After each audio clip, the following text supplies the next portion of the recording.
So நானே சொல்லிட்டேன், bro ஒரு மார்க்கெட்லாம் நான் பெருசு பண்ணிட்டு உங்களுக்கு சம்பளம் தர அளவுக்கு ஒரு இதெல்லாம் வந்துடுச்சுன்னா நீங்கள் எனக்கு பண்ணுவீங்களா அப்படின்றது தான் கொஸ்டினாக இருந்துச்சு.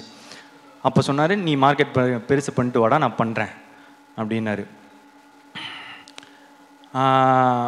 அப்புறம் நான் என்ன நினச்சேன், ஒரு கொஞ்சம் வருஷத்தில் கொஞ்சம் படத்தில் இது நடக்கும், அப்போது அஸ்வத்தோட நம்ம ஒரு படம் பண்ணுவோன்னு.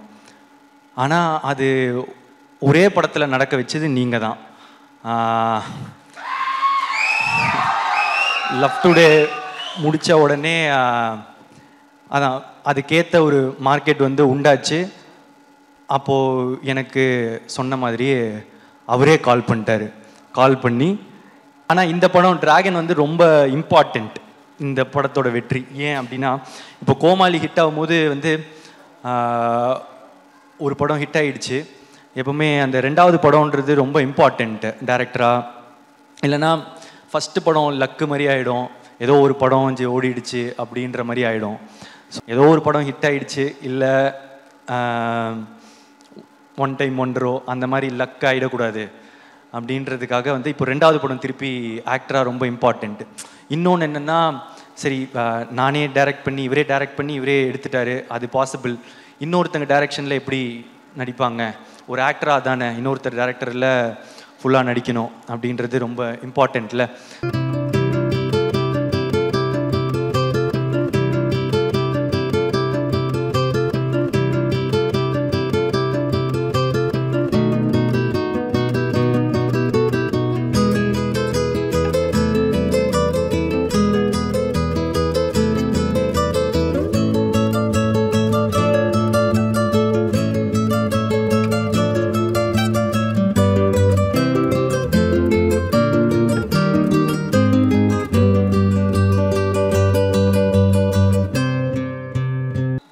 கிட்டத்தட்ட இதுதான் எண்ட் ஆஃப் டிராகனோட ஜேர்னி மாதிரி ஃபீல் ஆகுது.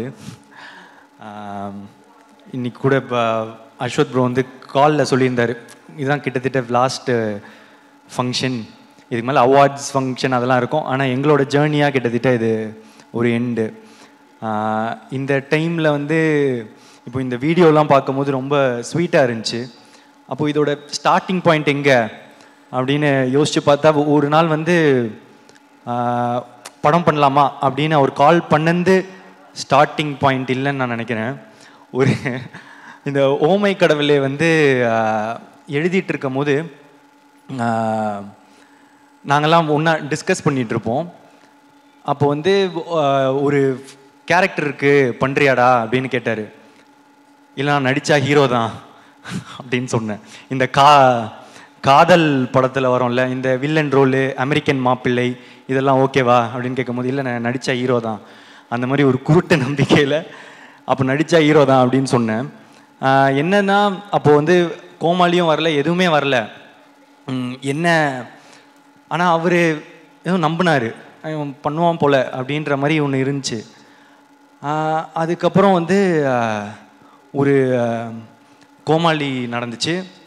அதுக்கப்புறம் லவ் டுடே எடுத்து முடிச்சுட்டு காமிச்ச போது அவருக்கு பிடிச்சிருந்துச்சி. அப்போ நான் சொன்னேன், ரிலீஸ் ஆகலை, இன்னும் ரிலீஸ் ஆகிறதுக்கு முன்னாடியே கேட்டேன் வந்து, எனக்கு ஒரு படம் நீங்கள் டைரக்ட் பண்ணுவீங்களா? சரி, கொஞ்சம் எனக்கும் கொஞ்சம் நியாயம்லாம் இருக்குது, எனக்கும் தெரியும் அவர் வந்து ஓமை கடவுளே வந்து சூப்பர் ஹிட்டு. அப்போது அவரோட அடுத்த படமும் ஒரு பெரிய பட்ஜெட்லேயோ நல்ல சம்பளம், இந்த இதெல்லாம் ஆசை இருக்கும்னு ஒரு ஃப்ரெண்டாக நானும் வந்து அதை தான் ஆசைப்பட்றேன், அவருக்கு ஒரு பெரிய பட்ஜெட் படம் அதெல்லாம் கிடைக்கணும்னு. ஸோ நானே சொல்லிட்டேன், ப்ரோ ஒரு மார்க்கெட்லாம் நான் பெருசு பண்ணிட்டு உங்களுக்கு சம்பளம் தர அளவுக்கு ஒரு இதெல்லாம் வந்துடுச்சுன்னா நீங்கள் எனக்கு பண்ணுவீங்களா அப்படின்றது தான் கொஸ்டினாக இருந்துச்சு. அப்போ சொன்னார், நீ மார்க்கெட் பெருசு பண்ணிட்டு வாடா, நான் பண்ணுறேன் அப்படின்னாரு. அப்புறம் நான் என்ன நினச்சேன், ஒரு கொஞ்சம் வருஷத்தில் கொஞ்சம் படத்தில் இது நடக்கும், அப்போது அஸ்வத்தோட நம்ம ஒரு படம் பண்ணுவோன்னு. ஆனால் அது ஒரே படத்தில் நடக்க வச்சது நீங்கள் தான். லவ் டுடே முடித்த உடனே அதான் அதுக்கேற்ற ஒரு மார்க்கெட் வந்து உண்டாச்சு. அப்போது எனக்கு சொன்ன மாதிரியே அவரே கால் பண்ணிட்டாரு. கால் பண்ணி, என்னடா படம் பண்ணலாமா அப்படின்னு வந்து கேட்டார். ஸோ இப்போ இதுலேருந்து வந்து ஒரு இந்த டிராகன் நடக்கிறதுக்கு வந்து இந்த இதுலேருந்து ஒரு 3 ரீசன் இருக்குது. ஒன்று, அஸ்வத் அவங்க வந்து சொன்ன வார்த்தையை காப்பாற்றுறது. அந்த மாதிரி அவர் வந்து சொன்ன வார்த்தையை காப்பாற்றினார். என்னென்னா இது வரைக்கும் அது மட்டும் இல்லை, எனக்கு வந்து அதான் மார்க்கெட் பெருசு பண்ணிட்டு வாடா பண்ணுறேன் அப்படின்னு சொன்ன உடனே அவரே கால் பண்ணாரா, அது ஒரு விஷயம். அடுத்த விஷயம், உனக்கு ஒரு நல்ல படம் பண்ணுறேன் அப்படின்னு சொன்னார், பண்ணார். 3வது விஷயம், உண்மையாக சொன்னார், 100 days படம் ஓடண்டா, நான் அந்த மாதிரி ஒரு படம் பண்ணுறேன்னு.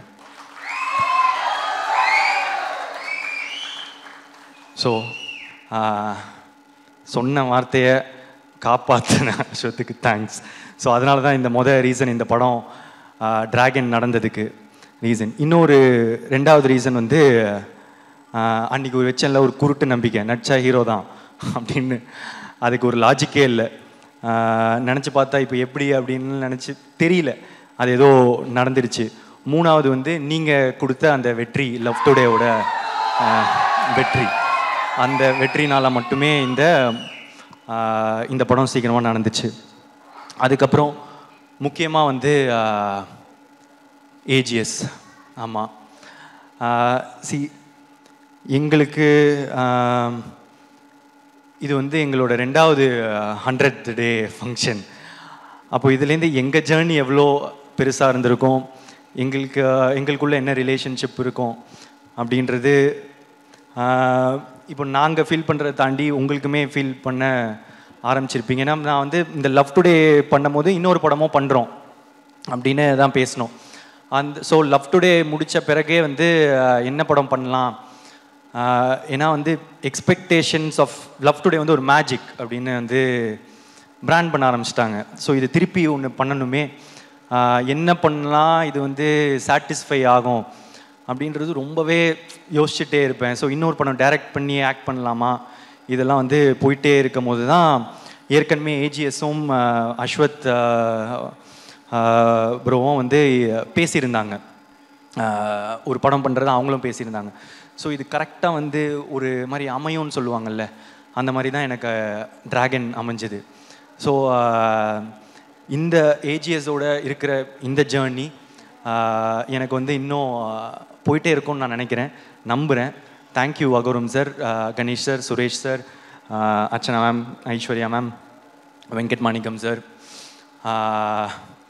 So it's a sweet journey, எங்களுக்கு இன்னும் தொடர்ந்து பண்ணிகிட்டே தான் இருக்க போகிறோம். அதை தாண்டி இது வந்து என்னோட 3வது 100th டே ஃபங்க்ஷன். ஸோ கோமாளி, லவ் டுடே, அதுக்கப்புறம் டிராகன், ஹேட்ரிக். ஸோ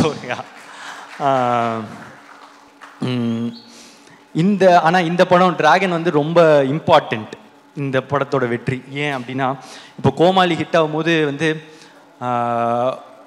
ஒரு படம் ஹிட் ஆகிடுச்சு, எப்போவுமே அந்த 2வது படம்ன்றது ரொம்ப இம்பார்ட்டண்ட்டு டைரக்டராக. இல்லைன்னா ஃபஸ்ட்டு படம் லக்கு மாதிரி ஆகிடும், ஏதோ ஒரு படம் ஓடிடுச்சு அப்படின்ற மாதிரி ஆகிடும். ஸோ அதனால் 2வது படம் ரொம்ப இம்பார்ட்டன்ட் நினச்சேன். ஆனால் அந்த 2வது படமும் எனக்கு ஃபஸ்ட்டு படம் மாதிரி ஆகிடுச்சு, லவ் டுடேனா. அதுலேயும் வந்து தடவை நடித்ததுனால அது ஒரு ஃபஸ்ட்டு படம் மாதிரி ஆகிடுச்சு. ஸோ அதுக்கப்புறம் அந்த படம் ஓடிச்சு, வெற்றி. ஸோ அப்போது டைரக்டராக 2 படம் ஓடிச்சு, ஓகே நான் டைரக்ட் பண்ணுவேன். ஆனால் இப்போ ஆக்டராக திரும்ப ஒரு படம் தான் ஹிட்டு, ஏதோ ஒரு படம் ஹிட் ஆகிடுச்சு, இல்லை ஒன் டைம் ஒன்றோ அந்த மாதிரி லக் ஆகிடக்கூடாது அப்படின்றதுக்காக வந்து இப்போ 2வது படம் திருப்பி ஆக்டராக ரொம்ப இம்பார்ட்டண்ட்டு. இன்னொன்று என்னென்னா, சரி நானே டைரக்ட் பண்ணி இவரே டைரக்ட் பண்ணி இவரே எடுத்துட்டாரு, அது பாசிபிள். இன்னொருத்தங்க டைரக்ஷனில் எப்படி நடிப்பாங்க, ஒரு ஆக்டராக தானே இன்னொருத்தர் டைரக்டரில் ஃபுல்லாக நடிக்கணும் அப்படின்றது ரொம்ப இம்பார்ட்டண்ட்டில். ஸோ இதெல்லாம் சேர்ந்து டிராகனில் வந்து உழுது, லவ் டுடேயோட எக்ஸ்பெக்டேஷனும் டிராகனில் வந்து உழுது. ஸோ இந்த படம் வந்து ரொம்ப இம்பார்ட்டண்ட்டாகவே இருந்துச்சு.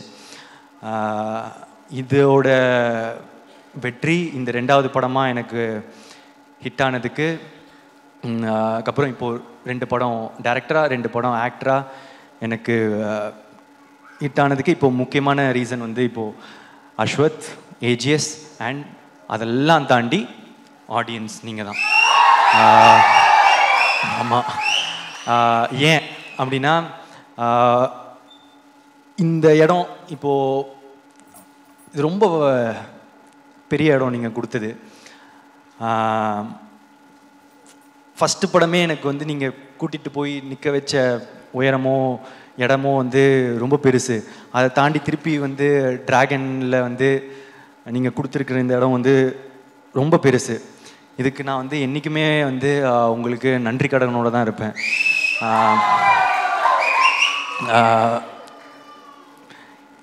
அது ஒரு ஃபீலிங்கு எனக்கு வந்து எக்ஸாக்டாக அதை சொல்ல தெரில. ரொம்ப தேங்க்யூ ஸோ மச். நீங்கள் எனக்கு கொடுத்துருக்க இடம் ரொம்ப பெருசு. என்றைக்குமே நன்றியோடு இருப்பேன். தேங்க்யூ. அவ்வளோதான் சொல்லணுன்னு இருந்தேன். ஸோ வந்திருக்க எல்லாருக்குமே நன்றி. Press and media thank you. ஆக்சுவலாக நான் வந்து ஒரு பெரிய லிஸ்ட்டு ரெடி பண்ணி வச்சுருந்தேன் எல்லாருக்கும் தேங்க்ஸ் சொல்லலான்னு. ஆனால் இந்த அவார்ட் ஃபங்க்ஷனே வந்து கிட்டத்தட்ட எல்லாரும் பேரும் போனதுனால சொல்ல வேணான்னு நினச்சேன். ஆனால் வந்து ஏதோ எனக்கு தனியாக சொல்லிடலோன்னு தோணுச்சு. ஒரே நிமிஷத்தில் அப்படியே ட்ரெயின் மாதிரி ஓடிடுறேன். ஸோ டைரக்டர், ப்ரொடியூசர் எல்லாம் முடிச்சிட்டேன். Music director Leon James, DOP Niketh Bhoomi, திரும்ப அடுத்த படம் பண்ணுறோம். Leon James and thank you so much. What an album. அங்கே இருக்கீங்க. Thank you. Editor Pradeep P Raghav. எங்களுக்கு இது 3வது 100. நாங்கள் தொடர்ந்து 3 படம் ஒர்க் பண்ணிட்டோம்.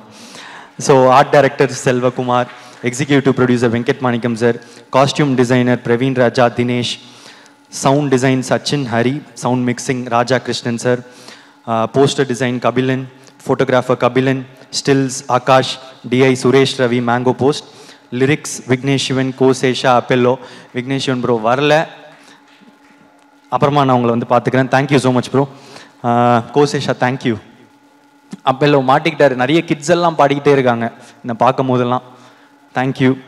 And singers STR sir, Anirudh sir, Yuvan Shankar Raja sir, Sid Sriram, Pradeep Kumar, Sanjana, PRO Nikhil Murugan sir, VFX டினோட் லார்வன் Ambani, assistant directors Ramesh, Vicky, Balaji, Ajay, Vichu, Gautham, Prabhu, Chanakyan, makeup artist Pavithra, hair stylist Dev, MS, Shekar என்னோட பர்சனல் அசிஸ்டன்ட், அப்புறம் என்னோட ஆளினால் Ramesh, dance master Sandy master, Brindha master, Azhar master, JD master, Anusha. உங்களுக்கெல்லாம் ஒரு ஸ்பெஷல் தேங்க்ஸ். நீங்கள் தான் என்னோட எஃபர்ட் அதிகமாக போடணும். Stunt master Dhilip master, Vicky master. இதில் ஒரு பெரிய சீக்வன்ஸாக இதான் என்னோடய ஃபஸ்ட்டு ஸ்டண்ட்லாம் பண்ண படம். So thank you so much. Lyric video Venky, Rajkumar. Venky happy married லைஃப்டா. Production managers Raju sir, Sakthi sir, Kumar sir. Promotion team Prem, Santhosh Sheikh. AGS marketing team Siva, Poorni, Chinna, Suresh, Manoj, Radhika, Shivani. Think Music Santhosh, Mahesh, Mani. அப்புறம் நெட்ஃப்ளிக்ஸ் பார்ட்னர்ஸ் தொடர்ந்து என்னோடய படத்துக்கு சப்போர்ட் பண்ணியிருக்காங்க. Thank you so much. Abhishek, Sudharshan. And satellite partner Star Vijay, CFO Rangarajan sir, distribution head Mali sir. And தெலுங்குல மெயினாக distributors Mythri Movie Makers, Poorvi Pictures, dialogue writer Krishna, lyricist Ram Joga Sastry, dubbing artist Vasu, Hindi dialogue writer Sanjay. அதுக்கப்புறம் Karnataka distributors OM International, Kerala distributors S Pictures, ஓவர்சீஸ்க்கு Phars Films, Singapore, Malaysia, Sri Lanka, ஆஸ்திரேலியாவில், United India Exporters, North India AA Pictures, Salem and Madurai MSM Movie Traders, Trichy area GT Films, Coimbatore area Kandasamy Art Centre, TK area Thamarai Entertainment, satellite partner Jio Star TV group. Mysskin sir, KS Ravikumar sir, GVM sir, Anupama, Kayadu, George Maryan sir, Indumathi ma'am, Vijay Siddhu, Harshad Khan, Thenappan, பியான் சரோ, Ravinder, Apollo, Ravi, Joe, Mani, Ramesh, Lakshman, Rohit, Bhuneshwari, Varshini, Shraddha, Arul, Tanga Prakash, Ganesh, Hari, cameos, Neha, Ma'am, Ivana, Gopika, Anveshi Jain, Venkat Manikam sir, Ashwath Muthu, thank you for the cameo. அப்புறம் நிறைய junior ஆர்டிஸ்ட்டுங்க, படம் ஃபுல்லாக college படம், thank you. College பசங்க, ஸ்டண்ட்மென், dancers, electricians, drivers, lightmen, carpenters, costumers, food department, SSN college, VIT college, overseas distributors, theatre owners, reviewers, press and media, meme creators, video editors, family, friends, fans. Thank you so much. I love you. Love you. Love you all. Thank you so much.